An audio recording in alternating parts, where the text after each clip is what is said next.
예수께서 길을 가실 때에 날 때부터 맹인된 사람을 보신지라. 제자들이 물어 이르되, 랍비여, 이 사람이 맹인으로 난 것이 누구의 죄로 인함이니이까? 자기니이까 그의 부모니이까?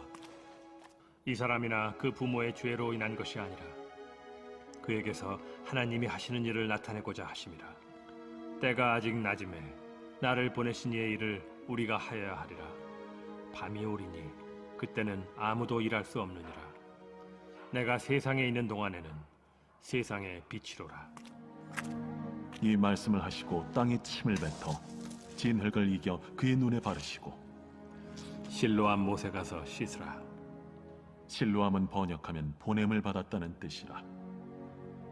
이에 가서 씻고 밝은 눈으로 왔더라.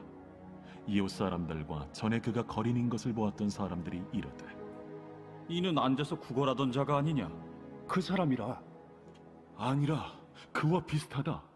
내가 그라. 그러면 내 눈이 어떻게 떠졌느냐? 예수라 하는 그 사람이 진흙을 이겨 내 눈에 바르고 나더러 실로암에 가서 씻으라 하기에 가서 씻었더니 보게 되었노라. 그가 어디 있느냐? 알지 못하노라. 그들이 전에 맹인이었던 사람을 데리고 바리새인들에게 갔더라. 예수께서 진흙을 이겨 눈을 뜨게 하신 날은 안식일이라. 그러므로 바리새인들도 그가 어떻게 보게 되었는지를 물으니, 그 사람이 진흙을 내 눈에 바르매 내가 씻고 보나이다. 바리새인 중에 어떤 사람은 말하되, 이 사람이 안식일을 지키지 아니하니 하나님께로부터 온 자가 아니라. 죄인으로서 어떻게 이러한 표적을 행하겠느냐? 그들 중에 분쟁이 있었더니 이에 맹인 되었던 자에게 다시 묻되, 그 사람이 내 눈을 뜨게 하였으니 너는 그를 어떠한 사람이라 하느냐? 선지자니이다. 유대인들이 그가 맹인으로 있다가 보게 된 것을 믿지 아니하고 그 부모를 불러 묻되, 이는 너희 말에 맹인으로 났다 하는 너희 아들이냐? 그러면 지금은 어떻게 해서 보느냐? 이 사람이 우리 아들인 것과 맹인으로 난 것을 아나이다.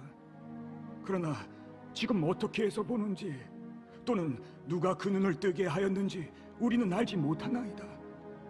그에게 물어보소서. 그가 장성하였으니 자기 일을 말하리이다. 그 부모가 이렇게 말한 것은 이미 유대인들이 누구든지 예수를 그리스도로 시인하는 자는 출교하기로 결의하였으므로 그들을 무서워함이로라. 이러므로 그 부모가 말하기를 그가 장성하였으니 그에게 물어보소서 하였더라. 이에 그들이 맹인이었던 사람을 두 번째 불러 이르되, 너는 하나님께 영광을 돌리라. 우리는 이 사람이 죄인인 줄 아노라.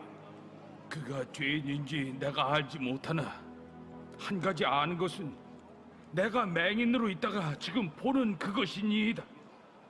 그 사람이 내게 무엇을 하였느냐? 어떻게 내 눈을 뜨게 하였느냐? 내가 이미 일렀어도 듣지 아니하고 어찌하여 다시 듣고자 하나이까? 당신들도 그의 제자가 되려 하나이까? 그들이 욕하여 이르되, 너는 그의 제자이나 우리는 모세의 제자라.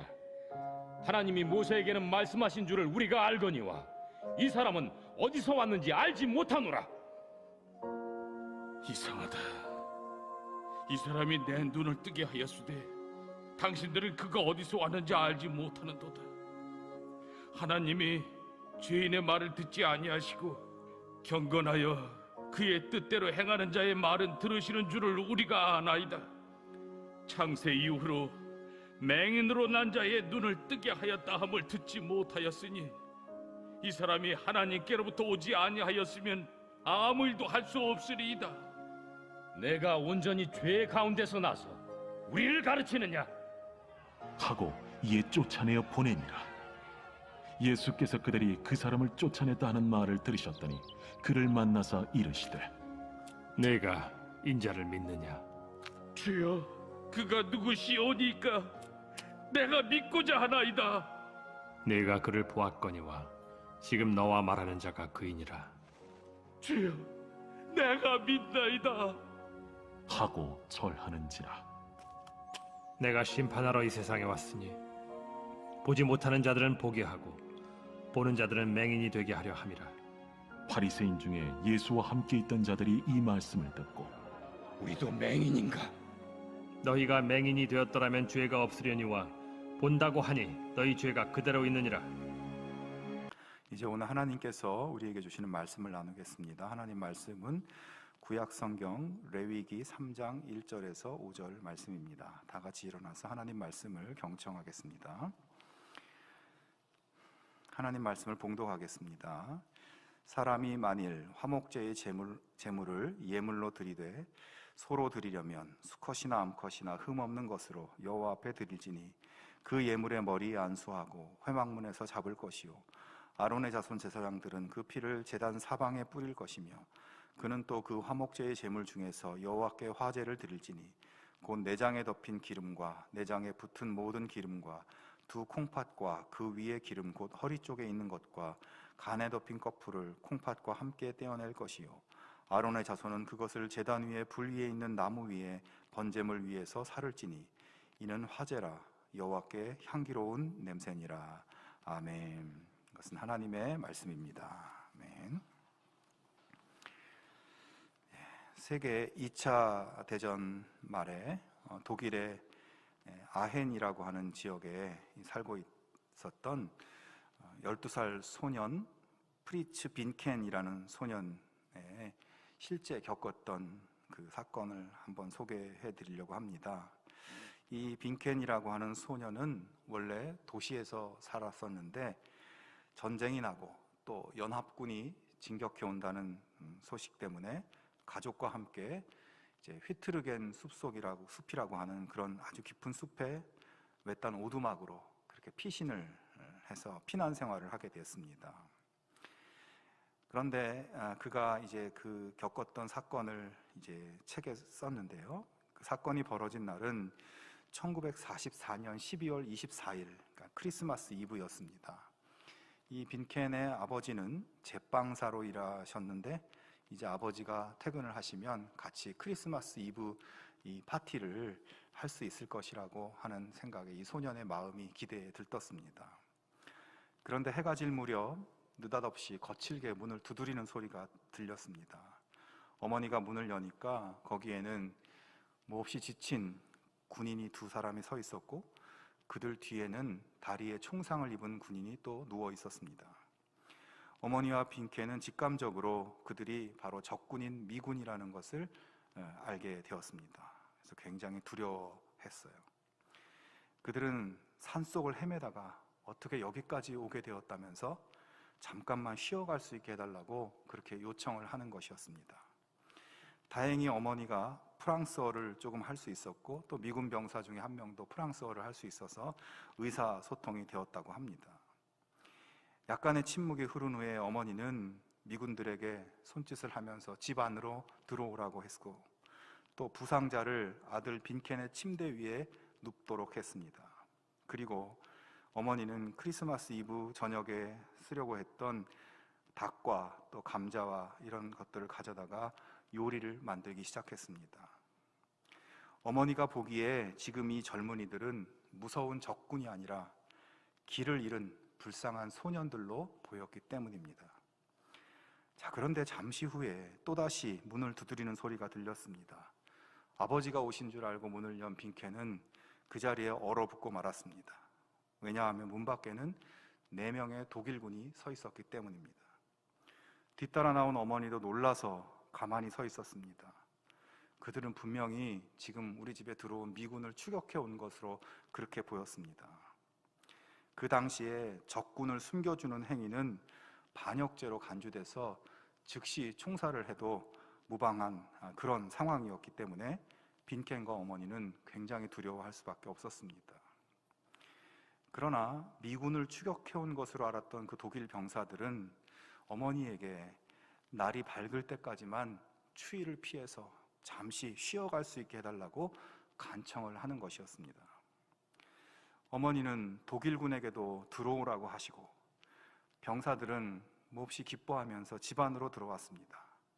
따뜻한 집 안에서 또 맛있는 치킨 스프 냄새가 진동하자 그 병사들은 모두 긴장을 풀고 총을 내려놓고 휴식을 취했습니다.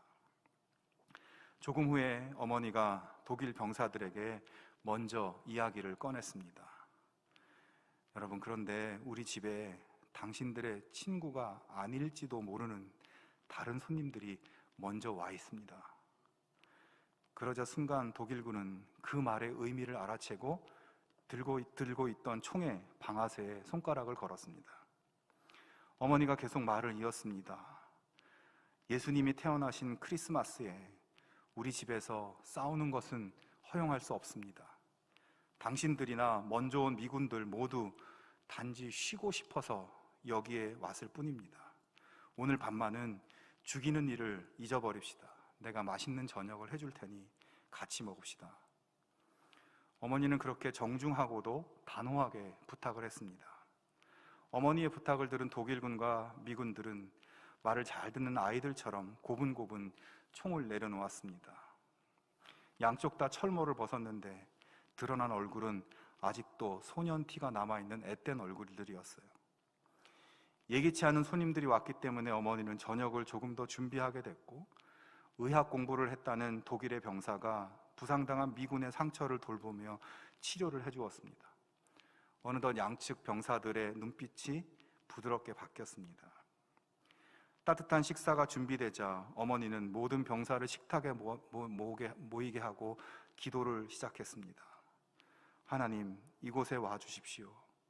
서로 총을 겨누었던 젊은이들이 크리스마스 이브에 한 식탁에 앉아 맛있는 음식을 나누게 해주셔서 감사합니다. 하루빨리 전쟁이 끝나고 이들이 모두 고향으로 무사히 돌아가 행복하게 살 수 있게 해주십시오. 어머니는 눈물로 간절히 기도했습니다.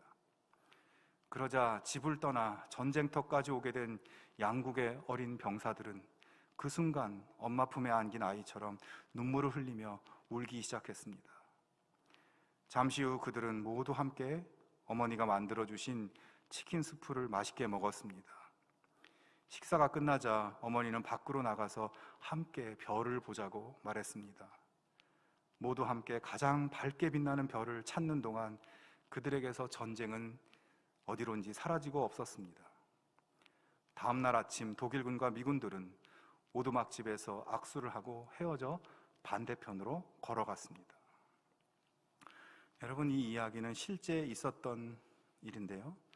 당시 소년이었던 빈켄은 50여 년이 지난 1996년에 이 사진에서 보시는 것처럼 당시 미군 병사 중 하나였던 랄프 블랭크라는 사람과 극적으로 다시 회우할 수 있게 되었다고 합니다.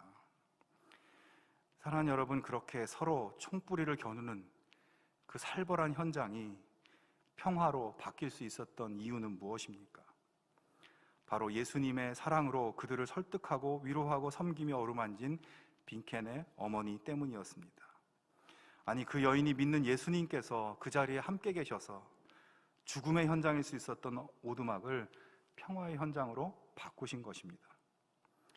여러분, 인간의 세계에는 전쟁과 싸움이 끝이 없습니다. 지금도 저 유럽에서 전쟁으로 인한 처절한 고통의 소식들이 들려오지 않습니까? 많은 사람들이 그래서 안타까워하고 있죠. 지난주에 우리나라 대통령 선거가 끝났습니다. 그런데 많은 사람들이 이 선거가 끝났는데 그 이후의 상황을 굉장히 염려하고 있어요. 왜냐하면 선거로 인해서 너무나 심각하게 드러난 우리 국민들의 분열된 마음 때문입니다. 진영 간의 갈등, 세대 간의 갈등, 남녀의 갈등, 지역 갈등, 이전에 없었던 새로운 갈등의 양상들이 나타나고 이전보다 더 첨예하게 충돌했던 이 사람들의 마음이 선거 이후에 어떻게 치유되고 또 어떻게 화해하고 화평을 이룰 수 있을지 참으로 염려되는 상황입니다. 그런데 저는 앞에서 말씀드린 그 빈켄의 이야기, 죽고 죽이는 전쟁의 한가운데서 정말 피 터지는 그 살인의 현장이 될 수 있었던 그 오두막집 한가운데서 예수님의 평화를 나누었던 이야기가 오늘 분열과 갈등의 시대, 전쟁과 같은 이 사회 속에서 우리 예수 믿는 사람들이 어떤 마음과 어떤 자세를 가지고 살아야 할지를 비추어준다고 생각합니다.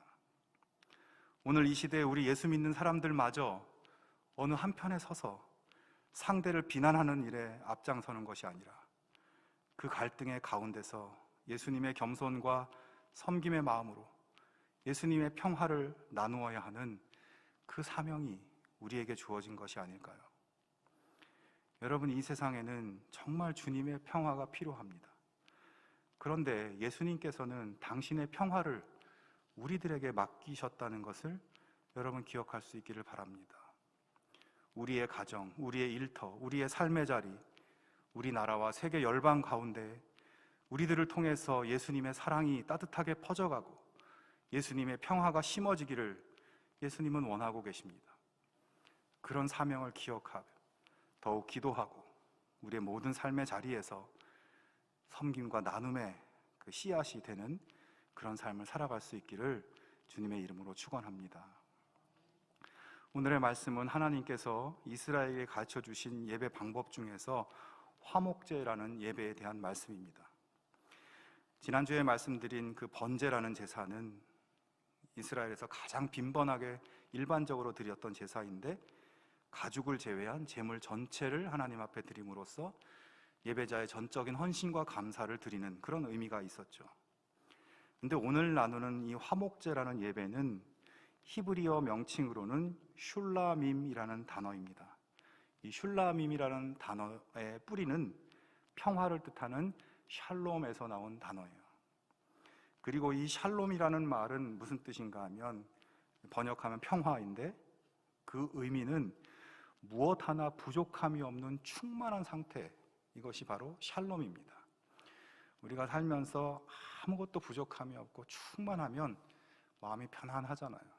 그런 뜻인 거죠. 그리고 무엇 하나 부족함이 없는 충만한 상태는 하나님으로부터 우리에게 주어진다.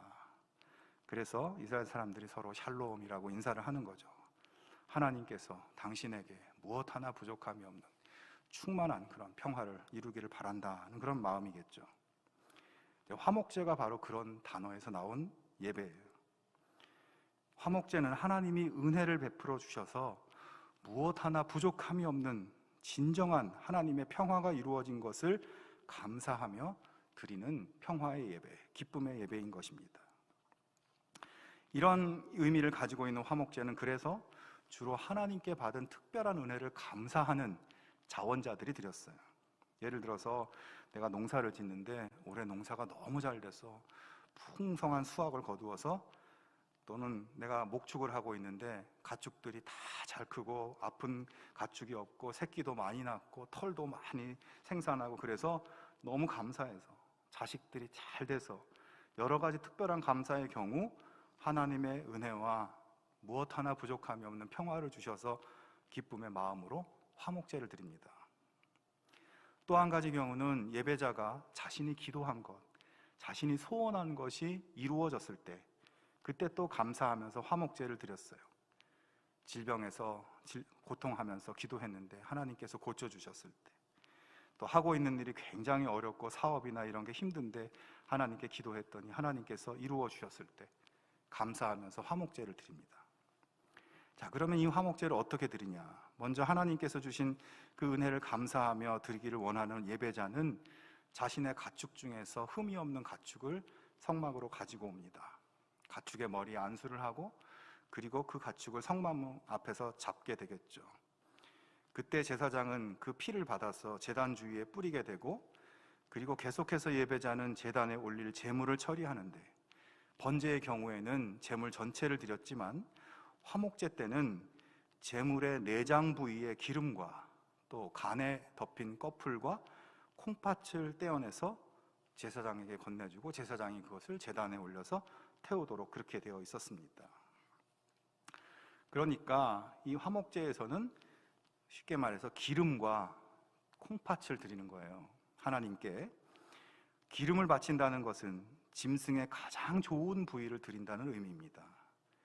그래서 예배자가 자신을 대신해서 희생당한 짐승의 가장 좋은 부위인 기름을 드린다. 이거는 예배자 자신이 정말 하나님께 내 가장 최고의 가치, 내 생명을 드린다는 그런 의미를 표현하는 것이 기름을 드리는 것이고요.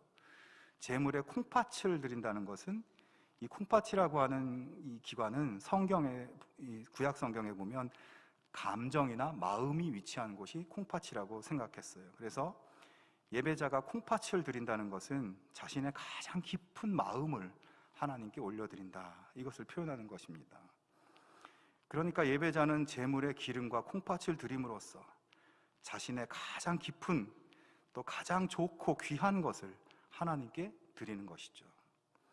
자, 그리고 나서 이제부터 본격적으로 화목제의 특별한 부분이 시작되는데, 이제 기름과 콩팥을 드리고 나면은 남은 부위들이 있지 않겠습니까? 이 남은 부위를 어떻게 처리하는가? 먼저 제물의 가슴 부위와 뒷다리 부위를 떼어내서 제사장에게 주게 됩니다.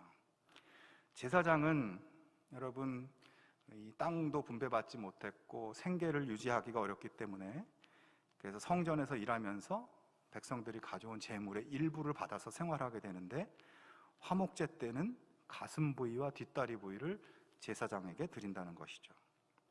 자, 그러면 이제 하나님께는 기름과 콩팥을 드리고 제사장에게는 가슴과 뒷다리를 드리고 나면 이제 제물의 남은 부위들이 있지 않겠습니까? 이것은 어떻게 처리를 할까?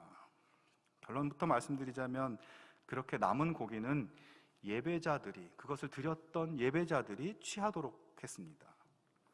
그러니까 예배자는 하나님께 드리고 제사장에게 드리고 남은 모든 제물을, 고기 전체를 받아가지고 와서 자신의 친구들이나 가족들이나 이웃들을 다 모아서 함께 하나님의 성막들이나 성막 근처에서 그것을 나누어 먹게 되어 있었습니다.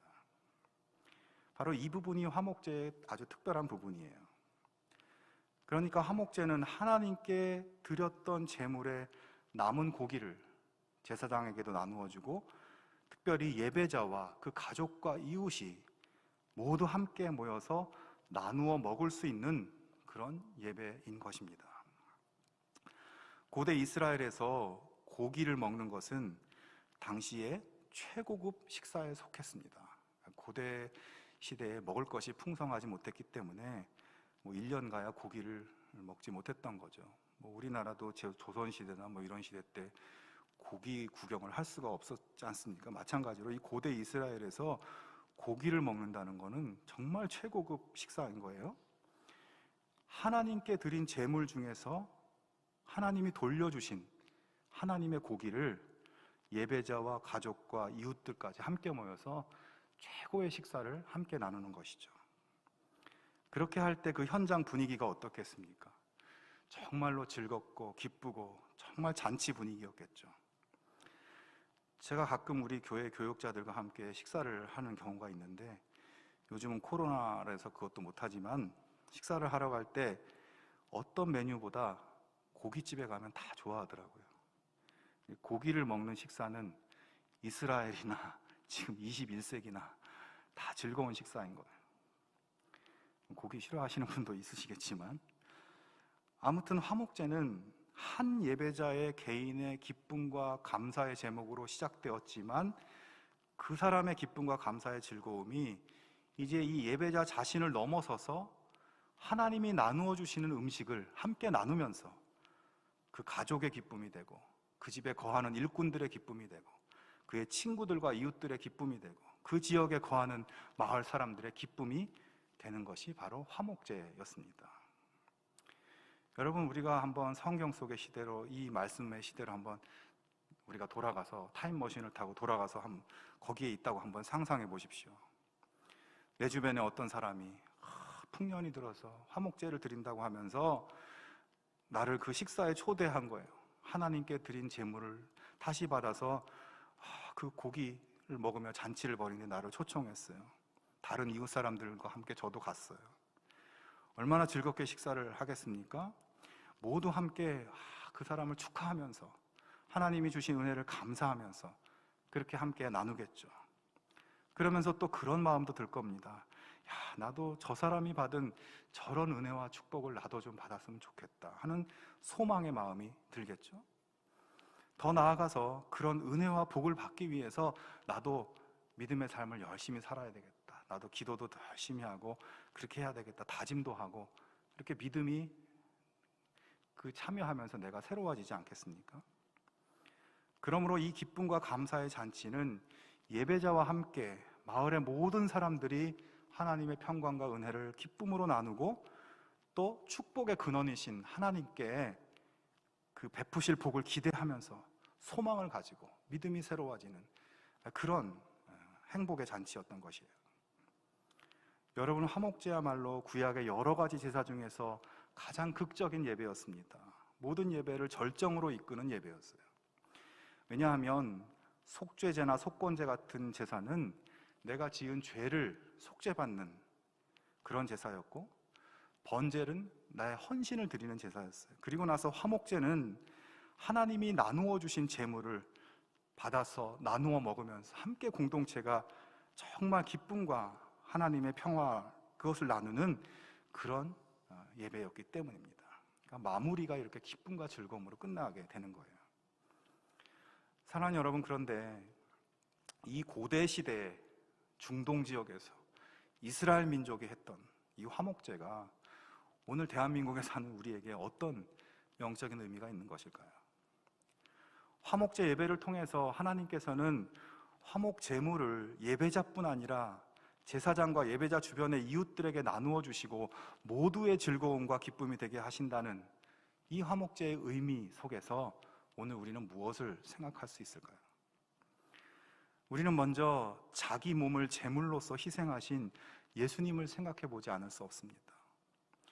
여러분, 하나님께서는 이제 제물로 바쳐진 소나 양의 고기를 나누어 주시는 것이 아니라 진정한 속죄의 제물이 되시고 화목의 제물이 되신 예수 그리스도를 우리 모두에게 나누시기를 원하십니다. 우리들이 화목 제물이신 예수님을 받아서 그분을 통해서 주시는 하나님의 생명과 축복을, 그 구원을 누리고 하나님의 평화를 누리고 우리들이 즐거워하며 기뻐하기를 원하신다는 것이에요. 십자가 위에서 피 흘려 죽으셔서 화목 제물이 되신 예수님을 우리가 받아서 구원과 축복을 누리는 겁니다. 그런데 여러분, 우리는 오늘 이 시간 우리 예수님께서 자기 자신을 향기로운 제물로 내주셔서 예수님을 통해서 생명과 기쁨과 즐거움을 내가 누리게 됐는데, 우리가 여기서 끝나는 것이 아니라 주님의 그 은혜를 기억하면서 이제 그 은혜 앞에 어떻게 반응하며 살아야 할지를 한번 생각해 보면 좋겠어요. 여러분, 주님은 자신을 우리 모두에게 제물로 나누어 주셨습니다. 그리고 이제 우리들이 이 세상 가운데서 화목 제물이신 예수님의 생명과 기쁨을 사람들에게 나누기를 원하고 계십니다. 화목 제물이신 예수님이 나에게 베풀어져서 내가 구원받고 내가 복받고 내가 생명을 누리고 이렇게 됐는데, 거기서 끝나는 것이 아니라 우리가 세상에서 우리들이 받은 예수님의 은혜와 축복과 평화를 그들 가운데 나누기를 원하신다는 것입니다. 히브리서 13장 16절에 이런 말씀이 있습니다. 오직 선을 행함과 서로 나누어 주기를 잊지 말라. 하나님은 이 같은 제사를 기뻐하시느니라. 하나님이 기뻐하시는 제사가 있대요. 화목제물이신 예수님을 받아 누린 우리가 세상 속에서 선행과 나눔을 통해서 예수님의 은혜와 축복을 사람들에게 나누어 주는 우리의 삶의 제사를 하나님이 기뻐하신다는 것입니다. 여러분, 우리가 하나님 백성으로서 화목제물의 향기로운 삶을 세상에서 살아갈 때 사람들은 우리를 통해서 하나님의 평화를 맛보게 되는 거예요. 최고로 맛있는 하나님의 평화를 맛보게 되는 겁니다. 우리가 침묵하고 우리가 어느 한쪽에 서서 똑같이 비난하는데 함께 한다면 하나님의 구원과 평화가 어떻게 나누어지겠습니까?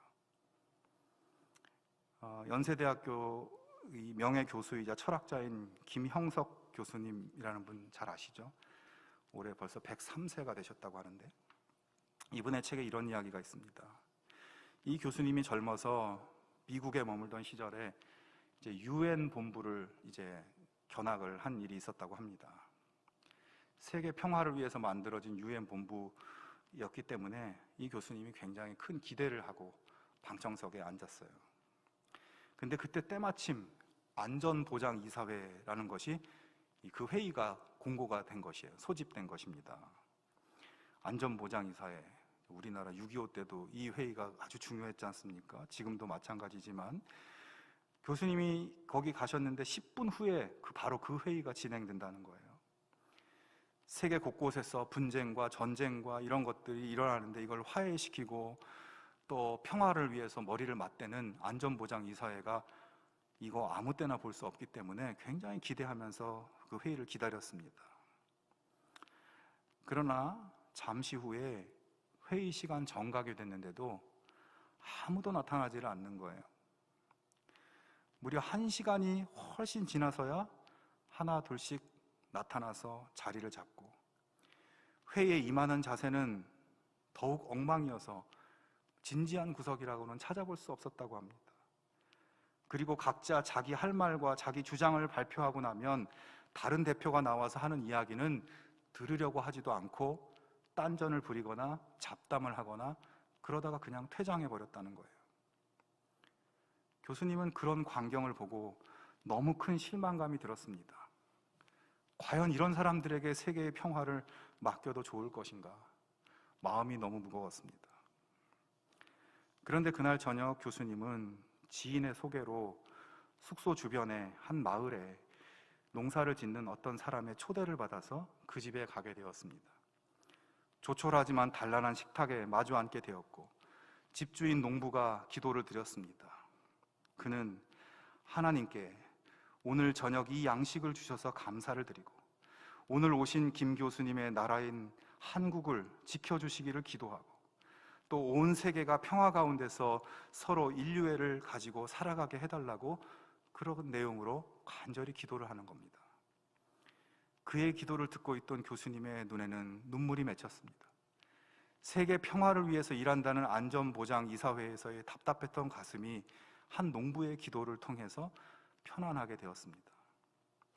교수님은 그때 세계의 평화는 유엔이 지키는 것이 아니라 보이지 않는 곳에서 하나님 앞에 진실하게 기도드리는 한 농부의 기도가 세계 평화를 지킨다는 것을 깨닫게 되었다고 합니다. 사랑하는 여러분, 화목제물이 되셔서 우리 삶에 참된 생명과 축복을 나누어 주신 예수님처럼 오늘 우리의 삶의 자리에 예수님을 믿는 우리들이 세상의 희망이고 축복이 될 수 있다는 것을 기억하길 바랍니다. 예수 믿는 내가 가는 모든 삶의 자리에 예수 믿는 나 때문에 사람들이 즐거워하게 되고 기뻐하게 되고 평화하게 되고 화해하게 되고, 예수님 믿는 나로 인해서 그렇게 축복의 삶을 살아갈 수 있는 그런 삶이 될 수 있기를 바랍니다. 우울해하고 힘들어하는 사람들 사이에서 예수 믿는 내가 가서 그들을 위해 기도하고 그들을 예수님의 치유로 위로하고 어루만지고, 그래서 예수의 행복이 그들 사이에 나누어지는 그런 은혜가 여러분 가운데 있기를 바랍니다. 싸움과 분열과 갈등이 있는 곳에 바로 예수 믿는 내가 가서 예수님의 평강과 사랑이 이루어지기를 기도하고, 나를 통해서 모두가 형제를 회복하고 함께 하나님께 영광을 돌릴 수 있는 그런 은혜의 통로, 평화의 통로가 되는 우리 모두가 되기를 주님의 이름으로 축원합니다. 함께 기도하겠습니다. 하나님 아버지, 우리의 구원과 평화를 위해 아들이신 예수 그리스도를 화목제물로 나누어 주신 하나님 은혜를 감사합니다. 향기로운 제물 되신 예수님처럼 우리도 오늘 우리의 삶의 자리에서 하나님의 평화의 제물이 돼서 사람들에게 나누어지게 하시고 그들을 위로하고 섬기며 사랑할 수 있는 삶을 살도록 도와주시옵소서. 분열과 상처의 세상 속에 하나님 평화의 즐거움과 기쁨이 충만한 하나님 나라를 이룰 수 있는 그 일에 우리를 사용하여 주시옵소서. 예수님의 이름으로 기도하옵나이다. 아멘.